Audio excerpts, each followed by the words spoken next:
निकुंज में ठाकुर जी के चित्त से किशोरी जी प्रकट हुई।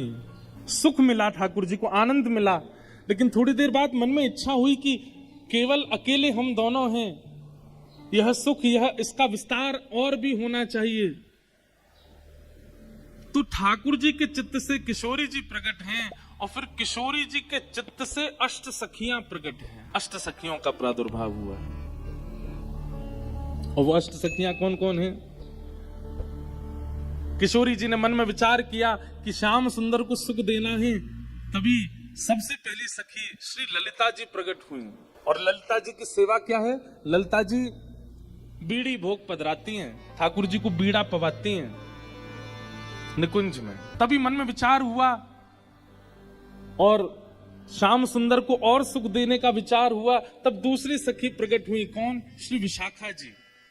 और विशाखा जी की सेवा क्या है? ठाकुर जी को वस्त्र धारण कराना, अलंकार धारण कराना, इसकी सेवा श्री विशाखा जी की है। और विचार किया, तब किशोरी जी के चित्त से तीसरी सखी प्रकट हुई, श्री चित्रा जी।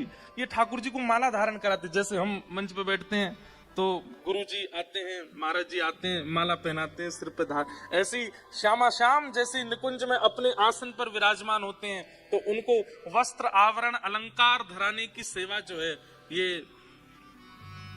चित्रा जी की।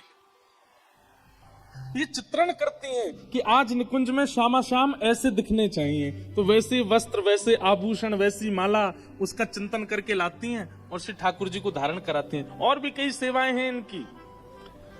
अच्छा, एक बात और सुनिएगा, ये अभी प्राकट्य की कथा हम सुन रहे हैं निकुंज में, जहां नित्य श्यामा श्याम की लीला चलती है। बरसाना में, ब्रजमंडल में इनका प्राकट्य कैसे हुआ वो कथाएं अलग हैं। तो पहली सखी कौन?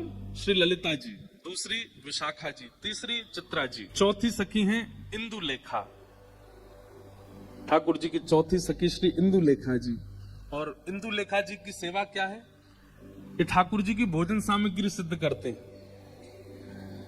ऋतु के अनुसार, मौसम के अनुसार, जैसा मौसम, जैसा वातावरण, जैसी ऋतु, वैसी सामग्री बना करके ठाकुर जी को पवाती है इंदुलेखा जी।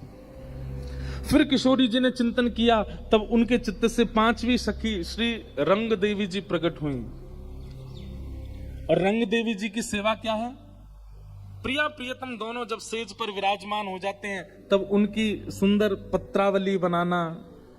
आज ऐसे पत्रावली बनेगी, आज मयूर बनेंगे गाल पर, आज सुंदर सुंदर ऐसे गोल गोल कुंड जैसे बनेंगे, आज ऐसे केसर के चंदन आएंगे। आज शीतकाल ज्यादा है तो केसर का चंदन नहीं लगेगा। आज ठाकुर जी को अन्य सामग्री, मतलब रूप के श्रृंगार की सेवा श्री रंग देवी जी की है। छठवीं सखी है श्री तुंग विद्या जी। और तुंग विद्या जी की सेवा क्या है? जब प्रिया प्रियतम दोनों श्रृंगार करके सेज पर विराजमान हो जाते हैं, तब उनके सम्मुख नृत्य करना, गान करना, सुंदर सुंदर राग रागनियों को प्रस्तुत करना, विविध विविध प्रकार के नृत्यों को तैयार करके श्री प्रिया प्रियतम का विलास करना, ये तुंग विद्या जी की सेवा है। किशोरी जी के चित्त से फिर सातवीं सखी प्रकट हुई, जिनका नाम है चंपक लता। चंपक लता जी की सेवा क्या है? चंवर डुराना, ग्रीष्म ऋतु में पंखा करना। ये सिंहासन के पीछे खड़ी रहती हैं, वहां खड़े खड़े श्री प्रिया प्रियतम को केवल पंखा जलती रहती हैं, चंवर डुराती रहती हैं, उनके सुख का विचार करती हैं। ऋतु के अनुसार जो होना, अब जैसे सर्दी आ जाती है तो सर्दी में क्या करती है? सिगड़ी सिद्ध करके लाएंगे, कोयला जला करके सिगड़ी करके फिर वो सामने रखेंगे। मतलब उनके अंग को अनुकूल वातावरण प्रदान करना, ये इनकी सेवा है। और फिर किशोरी जी के चित्त से आठवीं सखी प्रकट हुई सुदेवी जी। और सुदेवी जी की सेवा क्या है? किशोरी जी को जल पिलाना, ठाकुर जी को जल पिलाना। गर्मी है तो मिट्टी के बर्तनों में जल रखना, सर्दी है तो स्वर्ण पात्र में जल रखना, बारिश का मौसम है तो फिर जल में केसर डालना, उसमें थोड़ी कपूर, थोड़ी सी मिश्री पधरा देना, उसको शरबत का रूप दे देना। विविध विविध प्रकार से शरबतों को तैयार करके किशोरी जी को पिलाना, दूध पिलाना, पेय पदार्थ निर्माण करके देना, उनके श्रम को दूर करना, ये सेवा सुदेवी जी की। ऐसे अष्ट सखियां प्रकट हुई।